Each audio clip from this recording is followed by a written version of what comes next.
제목을 가지고 말씀을 전하겠습니다. 하나님은 사랑인 것입니다. 그러므로 하나님을 사랑하지 아니하는 자는 하나님을 알지 못하나니, 또한 하나님께서 모든 피조물을 만드시고 또한 사람을 지으신 것은 곧 하나님의 일을 이루는 도구로 쓰시기 위하여 하나님께서 모든 만물을 지어놓으신 것입니다. 그러나 하나님께서는 그 도구로 사용하고자 쓰시고자 예정하신 것은 하나님의 형상대로 사람을, 우리의 모양대로 사람을 지으시고 라고 창세기에 말씀하는 것을 볼 수가 있습니다.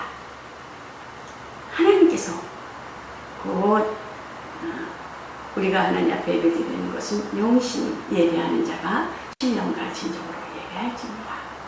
이렇게 신령과 진정으로 예배드려 나아가는 자를 하나님께서 찾으시느니라고 말씀하고 있지요. 그래서 하나님께서 곧 자신의 사랑을 허락하셨다라는 것입니다. 눈으로 볼 수도 없고 손으로 만질 수도 없고 코로도 냄새 맡을 수 없는 영이신 하나님께서 그 아들을 통하여 아들 안에 있는 자에게 나타내시라고 말씀하는 것을 볼 수가 있죠. 그러므로 하나님이 사랑이 우리에게 나타난다 되었으니 곧 하나님이 곧 자기의 독생자를 세상에 보내시면 저로 말미암아 곧 우리를 살리려 하신다는 것입니다. 그러므로 말씀이 육신이 되어 또한 영생은 유일하신 하나님과 그의 보내신 자 예수 그리스도를 아는 것이라고 말씀하고 있지요. 곧 요한일서 1장에 보면 그 태초에 말씀이 계시니라. 이 태초의 말씀이 생명의 가나에는 우리가 들은 바요, 또한 눈으로 본 바요, 주목하고 곧 우리 손으로 만지마라. 영원하신 그 창세기 1장 1절에 태초의 천지를 창조하신 분이라. 이거는 시간에 어떤 공간이 있지만 영원전 계신 하나님께서는 영원전부터 처음이신 영이신 아버지께서는 태초 이전에 초월적인 거죠. 태초 이전에 그 말씀이 하나님인데, 말씀이 곧 생명인데 우리가 들은 바요, 눈으로 본 바요, 손으로 만진 바에는 그 요한은 직접 보고 듣고 자세히 살펴보고 손으로 만진 바라고 요한은 세례요한은 말씀하는 것을 볼 수 있습니다. 그러므로 이 생명에 관해서 곧 나타나신 바 된지라 말씀이 육신이 되어서, 그러므로 요한은 그의 사역에 예수 그리스도의 사역에 동참함으로써 예수님을 알았고 또한 개인적으로 그 예수님과 함께 하여 경험을 얻은 자, 그래서 경험을 얻은 자로서 눈으로 보고 귀로 듣고 손으로 만진다라고 고백하는 것을 볼 수가 있죠. 그러므로 예수님을 실존이시라는 것입니다. 실존이신 예수님은 곧 동정녀 마리아의 성령으로 잉태되었고 또한 요셉이 또한 정혼하기 이전에 천혜의 몸으로 그 정혼하기 이전에 동정녀 마리아에서 성령으로 잉태되었고 요셉이 또한 받았고 그 일가 친척이 보았고 또 뭐라 해요? 예수님이 그 유대인들에게 그 하나님의 말씀을 잘 안다는 자들에게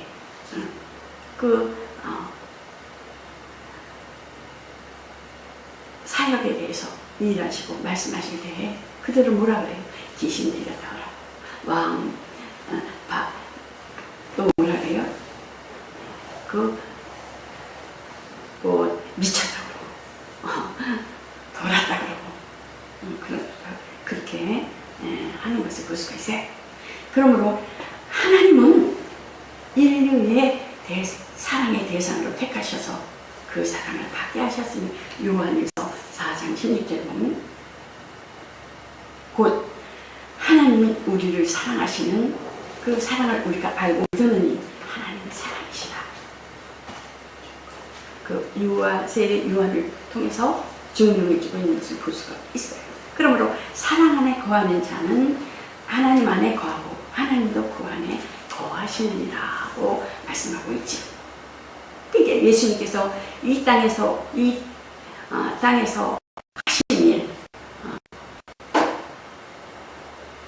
작정하시고 하나님께서 계획하시고 작정하신 일을 예수님께서는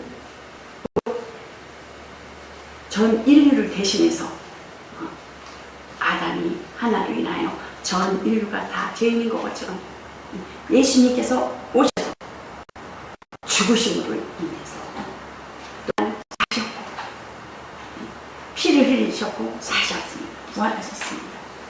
그러니까 십자가의 죽음 우리가 어떻습니까? 예수님께서 십자가에 죽으심으로 내 영이 죽었었구나. 내 영이 죽었었구나. 그걸 알고 예수님께서 피를 흘리심으로 그 생명으로 내가 살았구나. 예수님의 그 피로 내가 살았구나. 죄로 인하여 죽었던 자가 내가 살았구나. 또한 예수님께서 부활하심으로 소망 가운데 어떻게 했습니까? 우리가 예수님을 기다리는.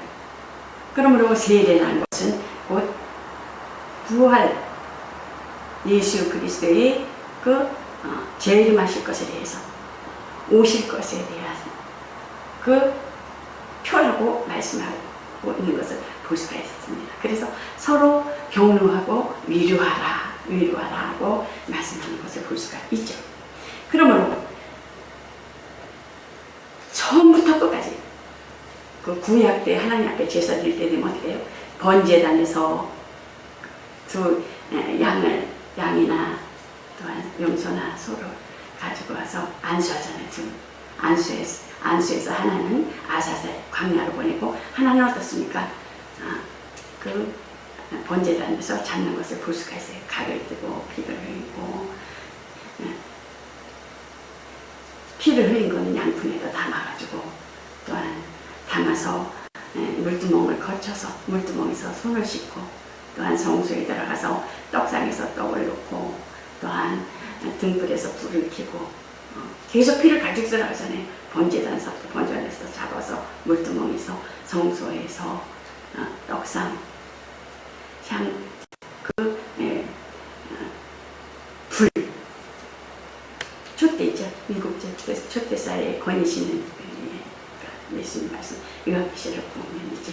그 다음에 향을 피우는 것을 계속 피를 가지고 들어가는 것을 볼 수가 있어요. 그 지성소에 들어갈 적에 휘장을 걷고 지성소에 들어가서 하나님께 피를 뿌려서 제사를 드리죠. 그래서 우리가 지금 주의 거룩한 날을 하나님 전제 예배는 꼭 필요하다는 것입니다. 전제 오후에 드려지는 예배를 소제라고 할 수가 있죠. 소제. 전제는 하나님 앞에 예배 드려서 하나님이 받으시는 영광 받으시는 전제며 오후 예배는 하나님 앞에 받은 것에 대해서 하나님께서 주신 축복과 하나님이 주신 그 사랑을 받은 것에 대해서 오후 예배는 감사로 하나님 앞에 영광 드립니다. 그래서 소제가 될 수가 있죠. 그래서 피는 영원한 것입니다. 피는 우리 영혼을 지켜나가는 것이 곧 피라는 것입니다. 피. 우리가 예수님 오실 때까지 피의 능력을 가지고 살아가는 거예요. 피의 능력으로 또한 세상을 이기며 영적 싸움에서 승리해 나가는 것입니다. 그래서 휘장 가운데로 열어놓으신 새롭고 산 길이요. 휘장은 곧 예수 그리스도의 육체이라고 말씀하는 것을 볼 수가 있어요. 그래서 내 안에, 여러분 안에 주신 믿음이 뭐겠습니까? 예수 그리스도의 죽음과 예수님께서 피 흘리심과 부활이라는 것입니다. 그래서 곧 하나님의 사랑을 받은 것은 하나님의 사랑을 사랑함으로 인하여 그 속에서 온전케 되었나니 그러므로 성숙되고 변화되고 성화되고 영화로 예수 그리스도의 장성한 분량에 이르기까지 살아야 된다는 것입니다. 하나님 말씀을 지키는 자가 하나님의 사랑을 알고 사랑하는 자요 하나님의 사랑을 아는 자가 그 안에서 살리라. 그러므로 하나님께서 대한 그 온전한 사랑이 말미암아 어떻게 하기 위해서 사귐을 갖게 하기 위해서 사귐을 갖게 하기 위해서. 그러므로 율법의 첫 계명은 어떻습니까? 하나님을 사랑하는 예수님 앞에 율법사가 어떻습니까? 예수님을 시험하시라고 어느 계명이 제일 크니까 율법에서 그랬을 때 예수님이 딱 말씀하신 거예요. 내 온몸을 다하고 내 마음을 다하고 내 목숨을 다하고 내 온 목숨을 다하고 뜻을 다하고 내 온 정신을 다하여 주 너희 하나님을 사랑하라. 이렇게 말씀하는 것을 볼 수가 있습니다. 이스라엘은 어린이들은 어떻습니까? 어린이들은 이 구절을 보면은 자그만 상자가게 양피티에다가 이 구절을 상자가게 이렇게 놓고 그 종이와 이렇게 연결되게 줄을 매달아서 손목이나 손목이나 이렇게 끈으로 만들어서 이렇게 잡아매가지고 손이나 이마에 그렇게 계시록에 있죠.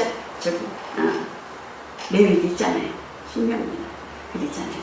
그래서 어린이들은 그렇고 일단 바리새인들은 문 오른쪽에다가 오른쪽 기둥에 이 말씀을 기록한 것을 볼 수가 있어요. 세마라고 그러죠.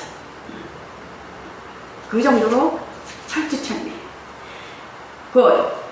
옛 계명이요 실이 있는 새 계명이니 하나님을 사랑하는 계명이니 새 계명을 예수님께서 말씀하시기에 새 계명을 너희에게 주노니 서로 사랑하라. 내가 너희를 사랑하는 것 같이 너희도 서로 사랑하라. 7초이시기도 하지만 하나님의 사랑은 예수 그리스도께서 직분으로 오셔서 기름 부은 자로 오셔서 성육신하셔서 인자로 오셔서 십자가에 죽으시기까지 우리를 위하여 사랑하신 그 사랑을 너희도 서로 사랑하고 사랑해야 할 근본적인 이유는 십자가에서 나를 위해서 돌아가셨기 때문에 나를 죽으셨기 때문에 나를 살리려고 그러므로 지극히 작은 자에 대해 한 것이 꼭 나에 대해서 한 것이라. 예수를 믿음으로 하나님의 자녀로 인정된 모든 그리스도인을 가리키는 거예요. 내 형제라 그러잖아요. 내 형제라. 예수를 믿는 자들은 같은 형제라 그러는 거예요. 넓은 의미에서는 그리스도와 함께 동참하는 모든 사람을 나타내고 있어요. 형제다. 그리스도 밖에 있는 형제라 그렇지만 그리스도 안에 있는 형제다. 가난하고 병들고 갇힌 자, 가장 작은 자가 내 형제. 예수님께서 고아와 이스라엘은 농사를 지거나 모르는 추수 때 되면 꼭 남겨놓잖아요. 고아와 가부와 나그네를 위해서 남겨놓는 하나님이 그 정도로 고아와 가부와 나그네를 사랑하시고 있어요. 가장 작은 내 형제들이 부르신다는 것입니다. 그런 자들 하나님께서는 동일하게 보시는 것입니다. 예수님께서는 고난당한 자와 늘 함께 하시므로 그들 중 하나에게 행한 것은 곧 주님께 행한 것이 된다. 예수님께서는 보면은 성경에 어떻게 보면 군대 귀신 들어간 자 있잖아요. 군대 귀신 들어간 자를 예수님께서 한 영혼의 천하보다 더 귀하게 여기기 때문에 많은 몇 천만이 되는 돼지떼에게 군대 귀신을 넣어서 낭떠러지에 내리달아서 그 영혼을 살리는 것을 볼 수가 있잖아요. 그렇기 때문에 하나님께서는 그 정도로 관심은 모든 피조물들이 있지만, 모든 하나님께서 만든 그 생명이 있지만은 특히 영혼을 사랑하는 사람에게, 예수 그리스도를 믿는 자녀들에게 관심이 가는 것입니다. 예수 그리스도를 믿지 않으면 아무리 전쟁이 있고 몇천 명이 죽어나간다 해도 예수 그리스도 밖에서는 하나님의 관심이 없다는 것입니다. 그래서 너희는 온 천하에 다니며 복음을 전하며, 또 하늘나라의 확장에 대해서 예수님께서 내가 전도하라, 내가 병 고치고 죽은 자를 살리고 부활을 살리고 그 모든 저지에서 풀게 한 이유의 목적은 전도하러 왔다라는 것입니다. 그래서 그 세 계명과 옛 계명은 둘은 다르지 아니하신, 세 계명은 최근의 것으로 새롭다는 것이 아니라, 낡은 것에 대한 새롭게 혁신되었다는 것이 아니라, 곧 요한은 요한복음과 요한일서 1장 요한계시록을 쓴 목적은 수신자들에게 이 말씀을 듣고 말씀을 받은 자들에게 말씀하는 것을 볼 수가 있어요. 그래서 수신자들에게 말씀을 받고 듣는 자들에게로부터 시작하는 것을 볼 수가 있죠. 그래서 그리스도의 계명은 세 계명이다. 하나님께로부터 오신 참 빛이신 예수께서, 그리스도께서 이미 세상에 빛을 비춰주셨고, 또한 현재에도 계속 그 빛이 어제나 오늘이나 동일하게 역사하신다는 것입니다. 그 빛의 시대가 왔으므로 그 그리스도의 빛 가운데 행해야 하며, 빛 가운데 행하는 것은 세 계명을 지키는 것이라는 것입니다. 아멘. 요한은 세 계명은 곧 예수 그리스도는 참 빛이라는 것입니다. 더 자세히 설명하기 위해서 빛의 반대는 뭐예요? 어둠. 그 다음 사랑의 반대는 미움. 대조시키고 있는 것을 볼 수가 있죠. 빛 가운데 거한다는 것은 형제 사랑, 형제를 미워하는 것은 어둠에 거하며 마음이 어둡다라는 것입니다. 그러므로 곧 마음이 어둡다, 형제를 사랑하지 않은 계명을 지키지 아니한 것에 예수를 믿는다고 하면서 곧 자기가 어디로 가는지도 알지 못한다는 거예요. 자기가 어디로 갈지도 알지 못하며 어두운 가운데 방황하며 분별치 못한다는 것입니다. 그래서 형제를 곧 넘어지게 하네요. 또한 덫이 되게 하며 올가매하게 하며 함잔에 걸려들게 되게 하신다는 거예요. 하나님의 말씀의 계명, 예수를 믿으면서도 의의 병기, 불의의 병기로 쓰임받는 것을 볼 수가 있죠. 이기심, 질투, 곧 분노. 그러나 하나님의 그 사랑의 빛 가운데 거하는 자는 사랑과 빛, 이렇게 또 짝을 지어서 말씀하는 것을 볼 수가 있죠. 곧 육신의 정욕과 안목의 정욕에 이상의 자랑이 있어서 죄도 짓지 아니할 뿐더러 다른 사람에게도 곧 죄에 빠뜨리지 않는다는 것입니다. 말씀이 있기 때문에, 그것에 생명이 있기 때문에, 성령이 역사하시기 때문에 곧 빛의 자녀. 예수님이 오셔서 그 제자들이 발을 씻기잖아요. 그러니까 베드로가 온몸을 다 씻겨달라니까 예수님은 뭐예요? 발만 씻겨도 온몸을 다 씻은 것 같다. 그것은 곧 뭐겠습니까? 너희는 용서함 받았다는 거예요. 단번에 예수 그리스도로 인하여. 그래서 선악을 알게 하는 나머지 지혜, 양심의 법과 율법은 권능은 죄요, 죄의 권능은 뭐겠습니까? 죄의 삭은 사망이라고 했습니다. 그래서 곧 회개했으면 우리가 날마다 살아가는 것에서 오류를 범할 수가 있잖아요. 회개하시면 죄에 대해서 잊어버리라는 거예요. 잊어버리라는 거예요. 하나님께서는 기억지 아니하신다는 거예요. 예수님께서 단번에. 그러니까 다윗은 죄 짓고 어떻게 돼요? 예수님 오기 전이니까 침상에 젖도록 회개했잖아요. 침상에 젖도록 회개하고, 이 죄는 기억이 사라지지를 않아요. 죄는 새롭게 계속 나는 거예요. 자꾸만. 그래서 기억나는 거는 믿음이 있는 거예요, 없는 거예요? 죄에 대해서 믿음이 없는 거예요. 하루하루에 오류에 범한 것은 빨리 회개하고 빨리 잊어버리는 거예요. 예수라는 이름이 뭐겠어요? 구원의 이름이요, 해방이요. 아까 목사님 말이에요. 목사님 옷 잠깐만 잔치를 앞에 당기지 마세요. 예수님이 자유함을 주시는데 그렇게 잘못돼요. 진짜 자유함을 주셨어요. 맞아요. 성령은 죄와 사랑의 복에서 자유를 주셨어요. 우린 죄 올가름에 죄 멍에에 있지 않아요. 율법과 양심의 법에서 제배 너희는 뭐라 그랬어요? 11절 나는 마음이 온유하니 겸손하니 나의 멍에를 메고 내게 배우라. 그래야면 너의 마음의 힘을 얻으리라. 수고하고 무거운 짐진 자들아 다 내게로 오라. 내가 너희를 쉬게 하리라. 양심의 법에서 양심의 법에서 선악을 알게 하는 나무 지혜와 율법 거기서 매어 있지 말라는 거예요. 매어 있으면 저주가 마귀는 어떻게 했습니까? 마귀는 계속 우리의 죄를 갉아먹기 위해서 죄를 자꾸만 짓게 해서 심판받기 위해서 누구예요? 하나님 앞에 계속하는 거예요. 마귀는 고발하고 고소하고 하나님 죄인 아닙니까? 죄인 아닙니까? 우리는 죄인 아니에요. 예수님께서 죄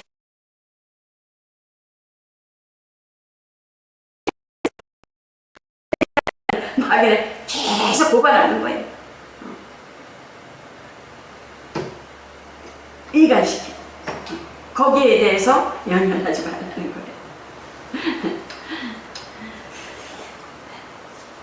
죄인은 뭐겠어요? 죄는 죄의 그 뜻은 노예. 노예. 죄인입니다. 죄의 노예입니다. 우리는 누구한테 해방됐어요? 예수님께서 그 이름으로 인하여. 그래서 첫 개는 없는 육체로 행하는 것이요.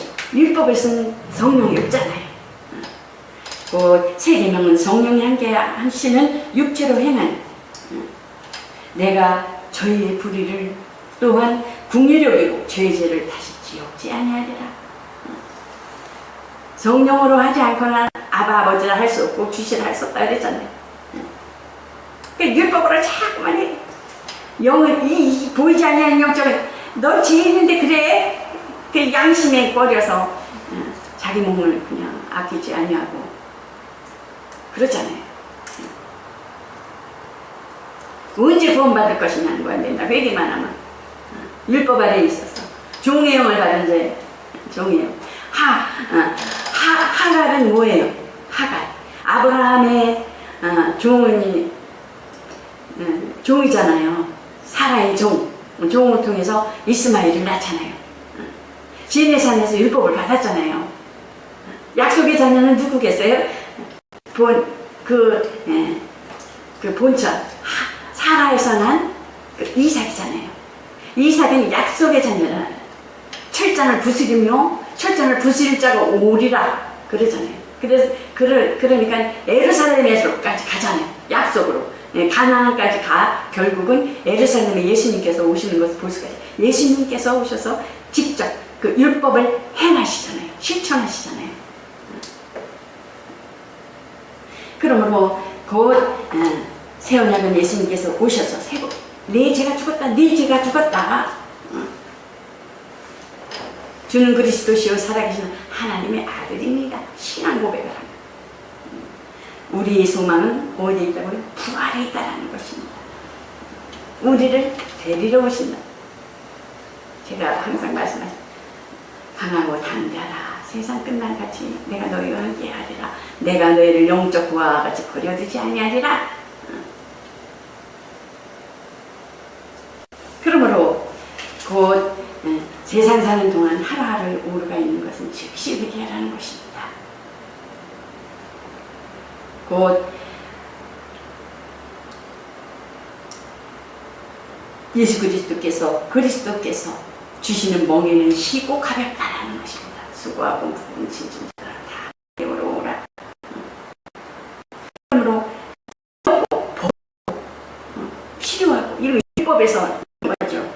막 지키려고 하니까 말씀을 막 지키려고 하니까 힘들어요. 그러나 새 계명 명령은 자원함으로, 기쁨으로, 사랑함으로, 하나님을 사랑함으로, 하나님을 사랑하는 거예요. 자원함으로, 기쁨으로, 사랑함으로.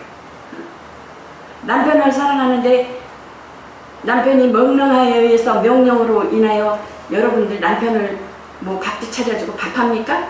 사랑하니까. 사랑하니까 밥 차려주고, 남편이 이쁘면 어떻게 해요? 국도 막 더 올라가고 반찬도 더 올라가고 그러잖아요. 사랑에는 거짓이 없어요. 사랑하니까. 아주 남편을 위해서 죽으라면 죽잖아요. 아주 최대한. 왜? 영혼을 사랑하니까. 하나님 사랑. 그러므로 예수님께서 제자들에게 발을 씻기신 것 같이 너도 내가 너에게 본을 보였느니 내가 한 것처럼 너희도 이렇게 행하라. 유대인들은 고르반 그러죠. 제도를 만들어서 부모에게 효도하라는 계명을 교묘하게 피하고 나가는 것을 볼 수가 있어요. 하나님을 공경해 하지만은 자기네들이 하나도 행치 아니하면서 행치 아니하는 자들에게 그 지적만 하죠. 하라고 가르치려고만 하고, 그리고 또 의의를 내세우기도 하고. 부자 청년이 어때요? 예수님께 왔을 때 영생을 얻으려면 어떻게 해야 합니까? 그러니까 그 예수님께서 말씀하시기를 가난한 자들에게 내 수요를 팔아, 나를 따르라고 말씀하는 것을 볼 수가 있잖아요.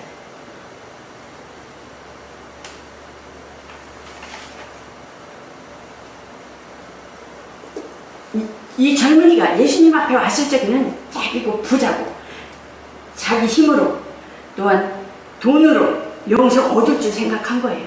어떻게 영생을 얻어? 부자 청년은 율법을 다 지켰다고 그랬어요. 예수님. 율법을 다 지키면은 육적인 구원을 받아요. 육적이 잘 되고 부자가 되고. 그러나 그것은 자기가 잘 지켜서 그렇게 자기가 자기 의를 내세우는 거잖아요. 자기가 잘 지켰다는 것에 대해서 하나님이 주신 것에 대해서 부자 되게 하시고 하나님께서 건강 주신 것에 대해서. 그런데 이 청년은 율법을 다 지켜서 부자 되는데도 불구하고 어떻게 돼요? 영생을 어떻게 얻으려는 것에 대해서 예수님께 물었을 때 예수님 너 그거 팔아서 팔고 가난을 도와주고 나한테 오라 그랬을 적에 어떻게 돼요? 뒤로 돌아가는 것을 볼 수가 있어요. 그래서 예수님은 제자들 앞에서 낙타가 바늘길로 들어가는 것 같이 어리석고 어렵다라는 것이죠. 물질이나 구원받는 것에 있어서 절대적인 주권에 하나님이 의해있지만은 행해지지만 예수님을 따르는 것에 대해서는 그 마태가 어떻습니까? 마태도 그렇고 마태도 그렇고 삭개오도 그렇고 바라바 같은 사람들 어때요? 자기의 재산과 명예를 포기한 채 예수님 그리스도를 따름으로 위대한 그리스도인이 되게 하신 것을 볼 수가 있습니다. 그리스도께서 우리로 자유케 하려고 자유를 주셨습니다. 해방해 주셨습니다. 그러므로 굳세게 서서 곧 자신의 종의 명예를 내지 말고 곧 그리스도로 받은 자유를 지킬 것과 그리스도인의 실천, 강령과 함께 행동 원리를 구체적으로 예수 그리스도의 본을 따라서 성령의 지시하에서 성령으로 인하여 곧 화평교회는 종의 명예를 벗고 무거운 짐진 자들아 다 내게로 오라. 내가 너희 마음의 힘을 얻게 하리라. 내 짐은 가볍다. 온유하고 겸손하니 내게 배우라는 것입니다. 그러므로 성령으로 그리스도의 멍에를 내리는 저와 여러분이 되시기를 예수 그리스도의 이름으로 축원합니다. 이것으로 말씀을 마치겠습니다.